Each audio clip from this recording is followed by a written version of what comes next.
वसंत पंचमी उत्सवस्य शुभाशयाः। नमस्ते जी, कैसे हैं आप? वसंत पंचमी की आपको ढेर सारी शुभकामनाएं। पवित्र वचन में आपका हार्दिक स्वागत है। मैं हूँ कात्यायनी। सरस्वती महाभागी विद्ये कमललोचने विद्यारूपे विशालाक्षी विद्याम देहि नमोस्तुते। सिर्फ मनुष्य ही नहीं, देवता और असुर से भी पूजी जाती हैं माँ सरस्वती। वसंत पंचमी माँ सरस्वती का प्राकट्य दिवस माना जाता है। आज के इस वीडियो में हम बसंत पंचमी पर माँ सरस्वती की पूजा का सरल विधि जानेंगे, साथ ही कुछ सरल उपाय भी जानेंगे। परंतु उससे पहले हमेशा की तरह जय माता दी, जय माँ सरस्वती लिखकर अवश्य कमेंट करें और इस वीडियो को लाइक करना ना भूलें। इस प्रकार के और वीडियोस पाने के लिए कृपया हमारे चैनल को सब्सक्राइब कर लें। जय माता दी। वसंत पंचमी के दिन विद्या की देवी माँ सरस्वती की पूजा कर उन्हें फूल अर्पित किए जाते हैं। इस दिन वाद्य यंत्रों और किताबों की पूजा की जाती है। इस दिन छोटे बच्चों को पहली बार अक्षर ज्ञान कराया जाता है। विद्या ऐसा धन है जो रंग को भी राजा बना देता है। ऐसी विद्या की अधिष्ठात्री देवी माँ सरस्वती की हम आज पूजा करते हैं। आज सुबह जल्दी उठकर स्नान करना चाहिए। बेसन और हल्दी का उपटन शरीर पर लगाकर स्नान करना चाहिए। यदि उपटन लगाने का समय नहीं है तो नहाने के पानी में यदि आप गंगा स्नान करते हैं तो अति उत्तम है।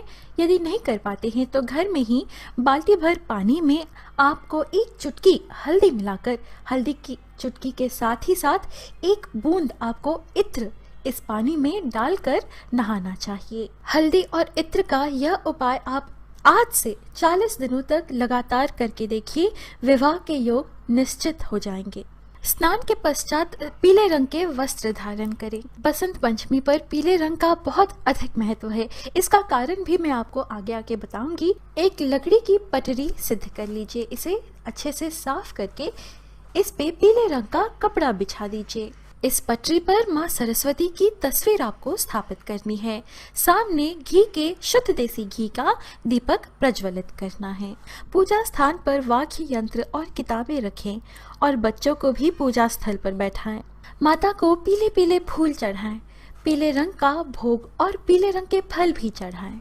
यदि बहुत छोटे छोटे बच्चे हैं तो केवल ऐम मंत्र, ऐम ऐम ऐम, इस तरह ऐम मंत्र कहलाएं।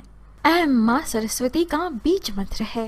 माँ सरस्वती के समक्ष अपने किताबें, कलम, अपने वाद्य यंत्र जिस पर आप काम करते हैं, जैसे कि आपके म्यूजिकल इंस्ट्रूमेंट्स हों या आप आर्टिस्ट हैं तो आपके पेन्स, कैनवस, या आप कंप्यूटर पर काम करते हैं, लैपटॉप पर काम करते हैं, आईपैड पर काम करते हैं, तो इनको भी आप माँ सरस्वती के समक्ष रख सकते हैं। माँ सरस्वती को हल्दी का तिलक लगाएं। फिर अपनी किताबों पर, अपने यंत्रों पर हल्दी का तिलक अवश्य लगाएं। आपकी किताबों में, चाहे वो नोटबुक हो या टेक्स्ट बुक हो, उसमें हल्दी वाले चावल जिसे अक्षत कहते हैं उनके कुछ दाने रखें। यदि मोरपंख हो आपके पास तो आपके बुक्स में जो सब्जेक्ट आपको कठिन लगे, जिनमें आपको परेशानी होती है, उस सब्जेक्ट वाले किताबों में भी आप मोरपंख को अवश्य रखें।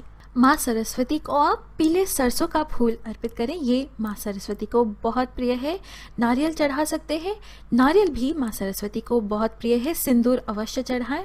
देसी घी में बनाए मीठे चावल माँ को बहुत प्रिय है, इसीलिए यह भी माता को अवश्य चढ़ाएं। मीठे चावल में थोड़ी सी एक चुटकी हल्दी अवश्य मिलाएं। साथ ही मिश्री दही, जो बंगाल के क्षेत्र में कहते हैं मिष्टी दोई, बंगाल क्षेत्र में बसंत पंचमी बहुत बड़ा उत्सव भी है।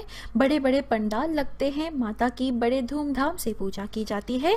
तो मिश्री दही माता को बहुत प्रिय है, इसीलिए माता को मिश्री दही या मिष्टी दोई अवश्य चढ़ाएं। मिश्री दही जैसे नाम से ही पता चलता है, मिश्री और थोड़ा सा दही मिलाकर माता को चढ़ा दें।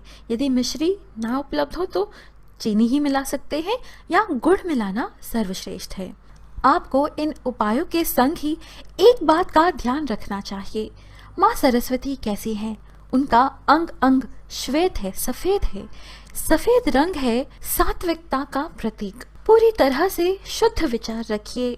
अपने तन और मन को पवित्र रखें। कटु वचन तो अपने मुख से कतई ना निकलने दें, क्योंकि कहते हैं ना, माँ सरस्वती अपने भक्त के जुबान पर बैठती है। माँ सरस्वती को आप 2 मोरपंख अवश्य चढ़ाएं। इसमें से एक मोरपंख आप माँ के समक्ष ही रहने दें, दूसरा आप अपने संग लेकर अपने बटुए में, अपने पुस्तक में, आपके तिजोरी में, यहाँ तक के आपके कक्ष में भी रख सकते हैं। मोरपंख में इतनी शक्ति है, यह राहु के दुष्प्रभाव को भी शून्य कर देता है। भगवान श्री कृष्ण ने इसी कारण अपने मुकुट को मोरपंख से सुशोभित किया है। आप चाहे तो 3 या 5 या 7 या 11 मोरपंख को लेकर इनका एक पंखा बना लीजिए। मोरपंख के पंखे की हवा आपके दिमाग को शांत रखता है, इसीलिए पढ़ाई से पहले या कोई भी जरूरी काम करने बैठने से पहले इसका प्रयोग अवश्य करें। इससे बच्चों को पढ़ाई में मन भी लगता है और माँ सरस्वती का आशीर्वाद भी होता है। यदि आप मंदिर में माँ सरस्वती की पूजा कर रहे हैं तो सरस्वती चालीसा का पुस्तक अवश्य दान करें। एक प्लेन कॉपी पर रेड पेन से माँ लिखकर आप दान करें। रेड कलर माँ सरस्वती को बेहद प्रिय है और यह आप बच्चों से भी दान करवा सकते हैं। इसके साथ ही माँ सरस्वती माँ लक्ष्मी की तरह ही कमल पर विराजमान है, इसीलिए माँ सरस्वती को भी कमल के फूल चढ़ाए जाते हैं। वसंत पंचमी है, माँ सरस्वती की पूजा है। पंचमी 5 संख्या का बहुत अधिक महत्व है, इसलिए आप 5 तरह की मिठाइयाँ अवश्य अर्पण करें। इस तरह 5 प्रकार की मिठाई आपको एक एक करके एक पान के पत्ते पर रखकर, इसके साथ ही इस पर 1 रुपए का सिक्का रखकर आपको माता जी के समक्ष अर्पण करना है। इस तरह विद्यादायिनी माँ सरस्वती की पूजा कर अपने गुरु का आशीर्वाद अवश्य लें। सबसे बड़े गुरु तो है हमारे माता पिता, तो उनके चरण छुए, उनकी परिक्रमा करें जिस तरह गणेश जी ने किया था। यजुर्वेद के शतपथ ब्राह्मण ग्रंथ में वसंत, ग्रीष्म और वर्षा को देवताओं की ऋतु कहा गया है। इन दिनों में प्रकृति में सृजनात्मक बदलाव होने लगते हैं और बुद्धि विचारों का विकास होता है। वही शरद, हेमंत और शिशिर पितरों की ऋतुएं हैं। चैत्र प्रदीप्ता पर ब्रह्मा जी ने सृष्टि की रचना की थी और वसंत पंचमी पर ज्ञान की देवी माँ सरस्वती को प्रकट कर इस सृष्टि में चेतना भर दी थी। माँ सरस्वती विद्या की देवी, कला की देवी है, इसीलिए कला जगत से जुड़े लोग भी इस दिन को अपने लिए बहुत खास मानते हैं। इस दिन पीले रंग के कपड़े पहनना शुभ माना जाता है। इसके पीछे 2 कारण महत्वपूर्ण माने जाते हैं।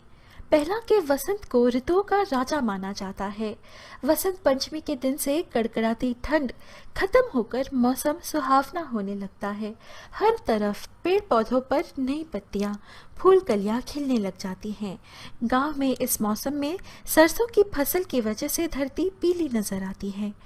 इस पीली धरती को ध्यान में रख लोग वसंत पंचमी का स्वागत पीले कपड़े पहनकर करते हैं।